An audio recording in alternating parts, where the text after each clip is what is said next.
Ladies and gentlemen, it is my pleasure now to welcome our chief guest and guest of honor, President Barack Obama.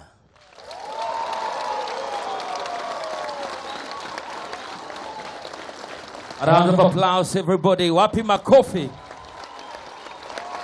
Give me more, give me more, give me more. Thank you.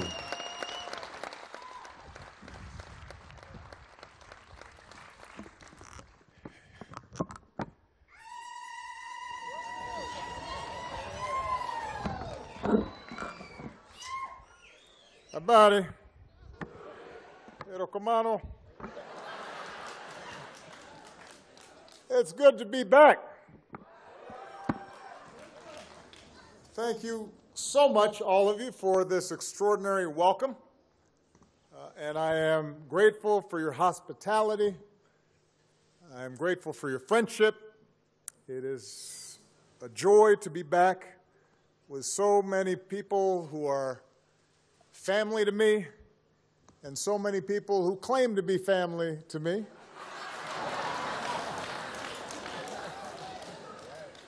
Everybody's a cousin. You know, I'm going to just stray from my prepared remarks for a moment to describe for you the first time I came here. I was 27 years old. I had worked as a community organizer for 4 years. I had gotten to know Alma and fell in love with her, but we hadn't grown up together. And I was determined to better understand the life of my father and the life of his people. So I flew to Nairobi, and Alma had a nice little flat, and we talked all day and all night, and I would wander through the city, and then finally it was time to come to Home Square. That's what we used to call it. And so we took a train, and the train went overnight. And the train went very slowly. This was not a bullet train. And when we finally got to Kisumu, we took a bus. And this was not a fast bus. And there were some chickens in my lap, and some sweet potatoes digging into my side. And then we got somewhere around here, and we had to get on a matatu. And it was more crowded than the bus. And then it dropped us off, and we walked up a dirt path, and then we walked some more, and we walked some more, and finally we came to Mama Sarah's house, although it wasn't quite as fancy as it is now. And I was hungry, but I had to catch a chicken to eat.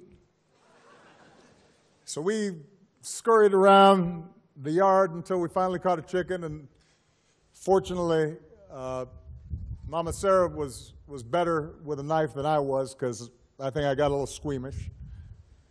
And we ate, and then before bed, there was a cistern where we had to bathe with a little ladle, and we were scooched underneath the water. And I looked up at the stars, and I visited my father's grave, and it gave me a sense of satisfaction that no five-star hotel could ever provide, because it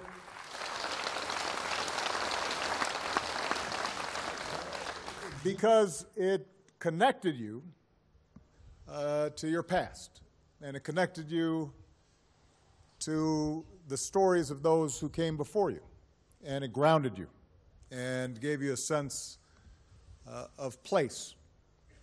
that then fortified you for the future.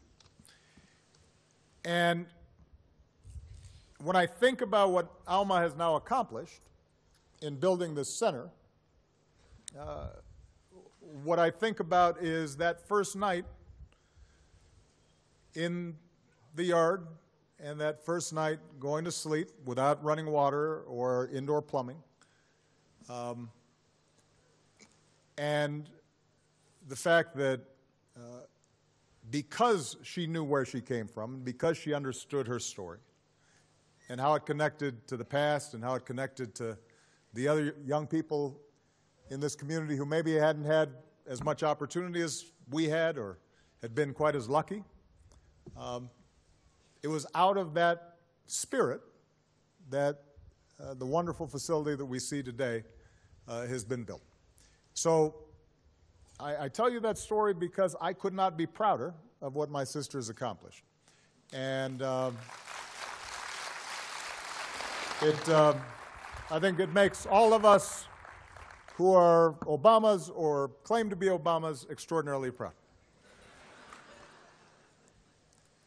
Now, 3 years ago, I visited Kenya as the first sitting American president to come from Kenya.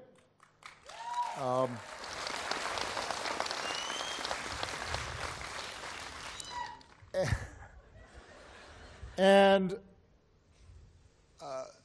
when I was president, it was a little bit harder to get up here because my plane didn't fit the tarmac up here. And while 3 years ago my sister Alma introduced me before I gave a speech, today I'm really coming as a brother, as a citizen of the world, as someone with a connection to Africa, to talk about the importance of what she's doing, but also to create a larger context for what's possible. You know, as I was preparing for my remarks today, I thought about in that first visit in Alma's apartment in Nairobi, she had a poster. I don't know if you remember this. It was of a beautiful African woman. She looked a little bit like Alma, and her face was tilted upward, and over the poster it said, "I have a dream." You remember that? So I asked Alma at that time, what was her dream? And she laughed and she said, "Oh, Barack, my biggest problem, Barack, I have too many dreams."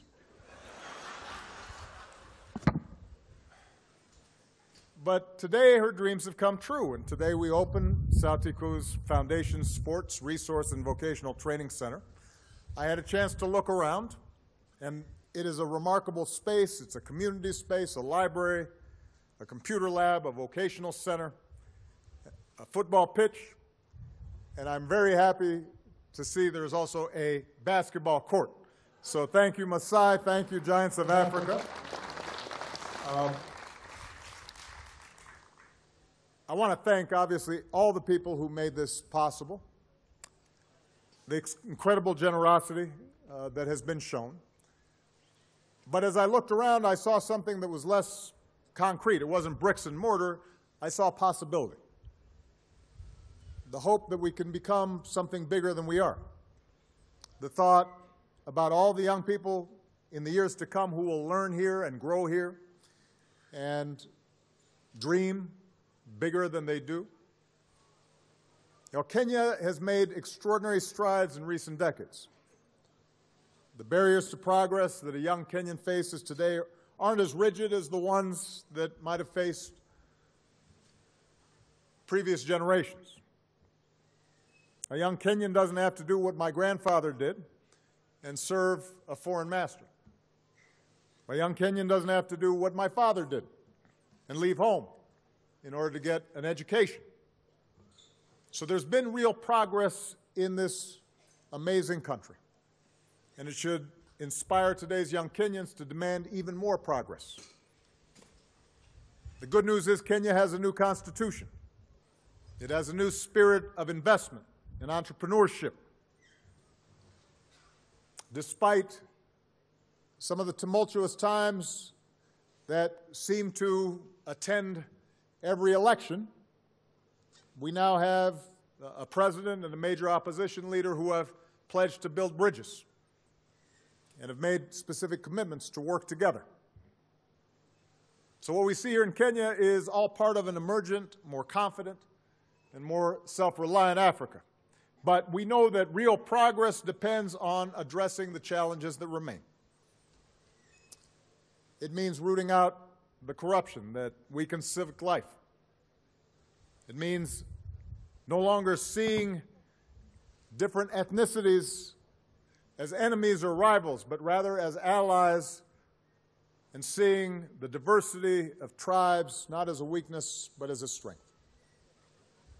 It means making sure that economic growth reaches everyone and not just a few at the top, that it's broadly shared across regions.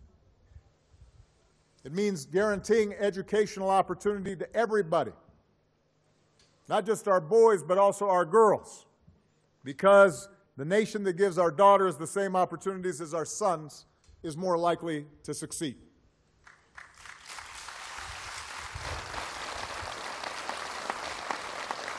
So moving forward in all these areas is going to help extend opportunity and dignity to all of Kenya's people, and that's the goal of Sauti Kuu.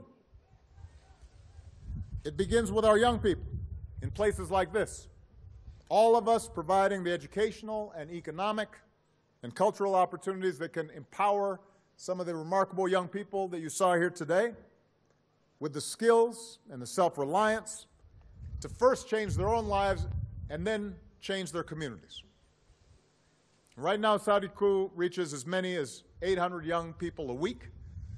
With the opening of this center 3 years in the making, as a consequence of the extraordinary contributions of some of the people that Alma mentioned, like Gina, the Red Cross, our outstanding German golfers, the Eagles, and so many others, Sauti Kuu is now going to be able to reach so many more people.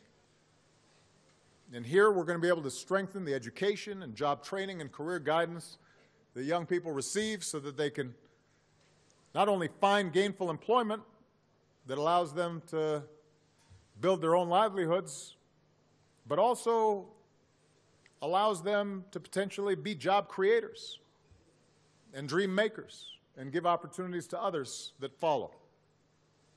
Now, here we're going to help achieve sustainable economic growth by teaching rural Kenyans how to better harness the potential of local resources, determine their own futures.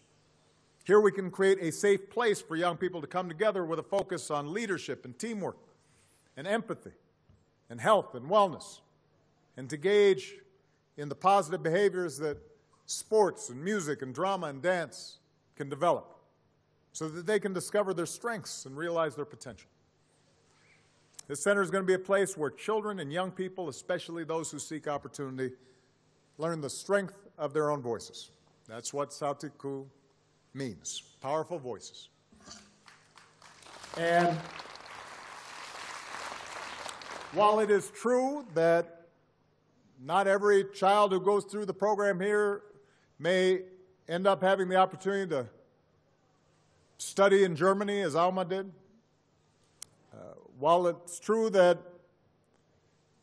not everybody may end up deciding that a career path in public life is what's right for them,